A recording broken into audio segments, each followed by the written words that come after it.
નમસ્કાર વિદ્યાર્થી મિત્રો, લાસ્ટ વિડીયો છે આપણે 4 દાખલા સુધી ભણ્યો હતો. આ વિડીયોની અંદર પાંચમો અને છઠ્ઠો દાખલો ભણવાનો છે આપણે. તો આ જે 11 દાખલા છે એ બોર્ડમાં પૂછાય છે, એટલે આ મીન્સ આજ પૂછાય છે એવું નહીં, રકમમાં કદાચ ફેરફાર કરે, પણ મોસ્ટલી તો 12th ની અંદર રકમ છે એ કા એક્ઝામ્પલની હોય અને કા સ્વાધ્યાયના દાખલાની હોય. બાકી રકમમાં કોઈ છેડછાડ નથી કરતા એ લોકો, એટલે બેઠા જ દાખલા પૂછે છે, કા એક્ઝામ્પલ હોય ને કા સ્વાધ્યાય હોય. જો તમારે ટોપ કરવું હોય, 100 માંથી 100 લાવવા હોય, કે તો પાસ થવું હોય, તો બીજા કોઈ પણ મટીરિયલની તમારે 12th ની અંદર બોર્ડમાં પાસ થવા માટે જરૂર નથી. તમારે ખાલી જે તમારા 2 ભાગનું પુસ્તક આપ્યું છે એ પુસ્તકમાંથી એક્ઝામ્પલ અને સ્વાધ્યાયના દાખલા તે તમારે ગણવાના, એટલે તમારે પૂરેપૂરું પેપર પુસ્તકમાંથી જ આવે, બહારથી કંઈ આવતું નથી. તો દાખલા નંબર 5, જે ચોથો દાખલો આપણે ગણ્યો હતો સેમ એના જેવો છે, પણ ચેન્જીસ શું છે કે ચોથા દાખલાની અંદર આપણને ડાયરેક્ટ પ્રમાણ આપી દીધું હતું કે આ 3 ભાગીદારો છે, આ નફો છે એ 15/10/9 ના પ્રમાણમાં વેચે છે, તો બધા ભાગીદારને કેટલો નફો મળે. આ દાખલો એવો જ છે, તમને નફો આપ્યો છે 87,500, ભાગીદારના નામ આપ્યા છે મહેતા, પંડ્યા અને બાજપાઈ, પણ ભાગીદારનું પ્રમાણ તમને આપ્યું નથી. તો સૌથી પહેલા તમારે શું કરવું પડે? પ્રમાણ શોધવું પડે. પ્રમાણ મળી જાય પછી જે તમે ચોથો દાખલો ગણો તો સેમ એવો જ દાખલો થઈ જાય. પ્રમાણ કઈ રીતે ગોતવાનું? તો કે તમને શું કીધું છે? મહેતાને પંડ્યા કરતા 4 ગણો.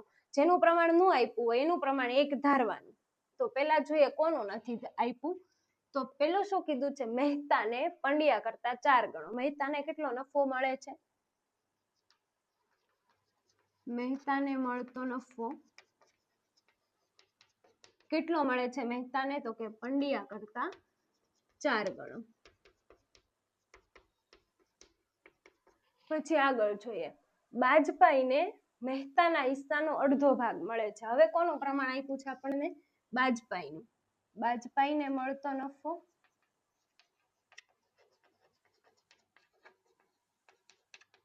કેટલો મળે છે? તો કે મહેતાના હિસ્સાનો અડધો ભાગ.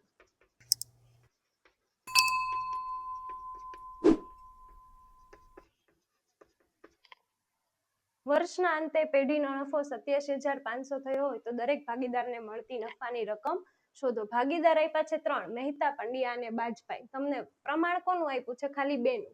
કોનું?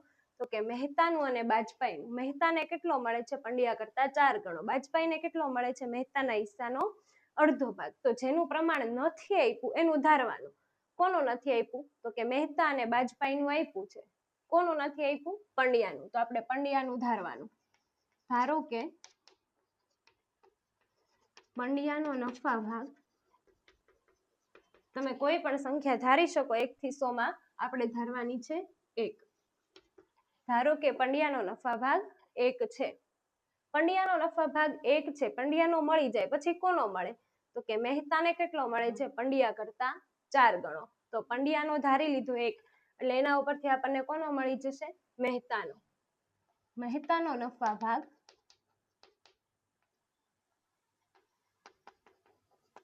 કેટલો છે? મહેતાનો નફા ભાગ તો કે પંડ્યા કરતા 4 ગણો. પંડ્યાનો કેટલો છે? 1. તો 1 4 ગણો એટલે શું કરવાનું? ગુણ્યા 4. એટલે કેટલા થાય? 4. મહેતાનો નફા ભાગ આપણને મળી ગયો 1 ગુણ્યા 4 એટલે 4 છે. મહેતાના નફા પછી હવે મહેતાનો મળી ગયો, એના ઉપરથી આપણને કોનો મળે? તો કે બાજપાઈનો. બાજપાઈનો નફા ભાગ બરાબર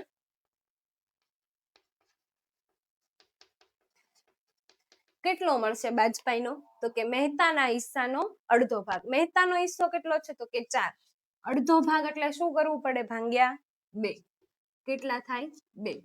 પ્રમાણ આપણને મળી ગયું છે 1/4/2, પણ લખવાનું કઈ રીતે? નામ પ્રમાણે. પહેલા કોનું નામ આપ્યું છે? મહેતાનું. પછી કોનું આપ્યું છે? પંડ્યાનું. અને છેલ્લું આપ્યું છે બાજપાઈનું. આ લોકોના નામ પ્રમાણે જે આપણને મળ્યું છે પ્રમાણ એ લખવાનું. પેલું છે મહેતાનું. મહેતાનો કેટલો છે? તો કે 4 પંડ્યાનો કેટલો છે? 1 બાજપાઈનો 2. હવે ચોથા દાખલા જેવો થઈ ગયો આ દાખલો. એમાં પ્રમાણ નહોતું આપ્યું, આમાં પ્રમાણ નહોતું આપ્યું, એમાં આપી દીધું. તો હવે આપણને પ્રમાણ મળી ગયું છે. હવે શું કરવાનું? તો કે 87,500 છે એને આ પ્રમાણમાં વેચી દેવાના. તો આપણે નામ લખી નાખશું પહેલા. મહેતા, પંડ્યા અને બાજપાઈ. કેટલા રૂપિયા વેચવાના છે? તો કે 87,500. ત્રણેય વચ્ચે વેચવાના છે એટલે ત્રણેયમાં લખી નાખીએ 87,500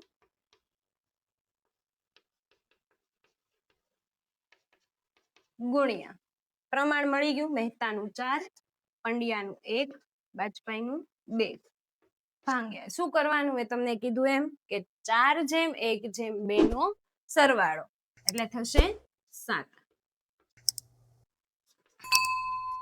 હવે કેલ્સીમાં કરવાના 87,500 ગુણ્યા 4 ભાગ્યા 7 એટલે આવશે 50,000. પછી પંડ્યાનો 87,500 ગુણ્યા 1 ભાગ્યા 7 એટલે આવશે 12,500. અને છેલ્લો બાજપાઈનો 87,500 ગુણ્યા 2 ભાગ્યા 7 એટલે આવશે 25,000. ચેક કરવા માટે મેં તમને કીધું એમ કે ત્રણેયનો શું કરી નાખવાનો? સરવાળો. અહીંયા પાંચમો દાખલો આપણો પૂરો. હવે ગણવાનો છે છઠ્ઠો. આની અંદર 11 દાખલા છે એ બધા એકબીજા કરતા અલગ છે. સેમ મેથડના એક પણ દાખલા નથી. છઠ્ઠો દાખલો છે શીલા, સુરભી અને સંકેતની ભાગીદારી પેઢીનો 1,35,000 નફો 3/2/3 ના પ્રમાણમાં વેચવાના બદલે ભૂલથી 2/1/3 ના પ્રમાણમાં વેચ્યો છે. વેચવાનો હતો 1,35,000 નફો છે એ 3/2/3 ના પ્રમાણમાં, પણ ભૂલથી વેચાઈ ગયો છે 2/1/3 ના પ્રમાણમાં. આ ભૂલ સુધારવા મૂડી ખાતે કઈ અસર આપવી પડે? તો પહેલા આપણે શું કરશું? ત્રણેય ભાગીદારોના નામ લખશું. શીલા, સુરભી અને સંકેત. પહેલા આપણે લખશું અહીંયા ખોટું પ્રમાણ. ખોટું પ્રમાણ કયું થાય ને સાચું પ્રમાણ કયું થાય એ તમારે કમેન્ટ કરવાની છે. તો ખોટું પ્રમાણ તમને શું કીધું છે? 3/2/3 ના પ્રમાણમાં વેચવાના બદલે, એટલે વેચવાનું તો કયા પ્રમાણમાં? 3/2/3 એટલે સાચું પ્રમાણ ઈ થાય. ભૂલથી કયા પ્રમાણમાં વેચાઈ ગયું છે? તો કે 2/1/3 તો ખોટું પ્રમાણ ઈ થાય. અહીંયા લખશું સાચું પ્રમાણ.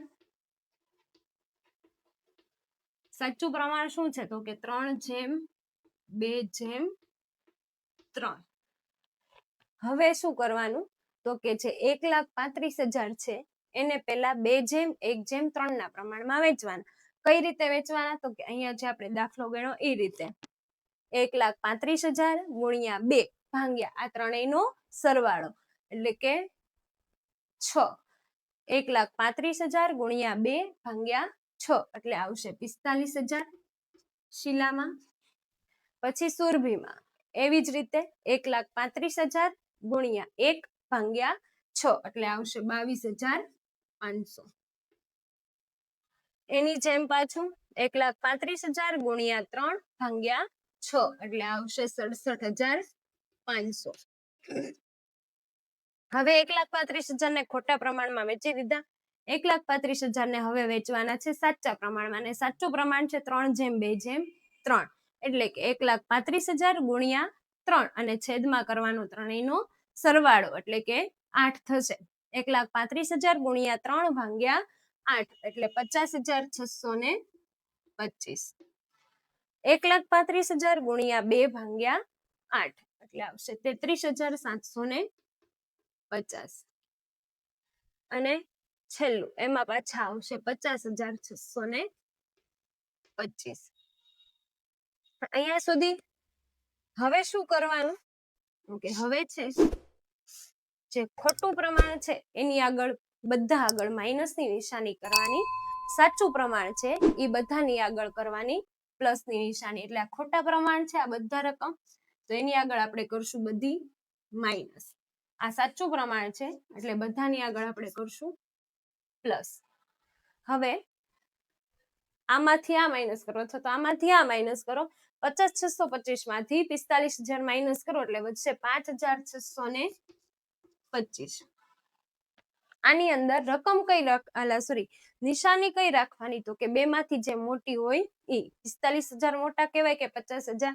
તો કે 50,000. એટલે આ જે જવાબ આવ્યો એમાં નિશાની આવશે પ્લસની 33,750 માંથી 22,500 માઇનસ કરો એટલે વધશે 11,250. હમણાં મેં કીધું એમ કે નિશાની રાખવાની મોટી રકમને 22,500 મોટા કહેવાય કે 33,750, તો કે 33,750 એટલે કરવાનો આપણે પ્લસની નિશાની. 67,500 માંથી 50,625 માઇનસ કરીએ તો વધશે 16,875. નિશાની મોટી રકમની, આમાં કઈ મોટી રકમ છે તો કે 67,500 એટલે આવશે માઇનસ. જો આ તમારે દાખલો સાચો ચેક ખોટો ચેક કરવો હોય તો આ બે પ્લસમાં જવાબ આવ્યા છે, આ બેનો સરવાળો કરી નાખવાનો.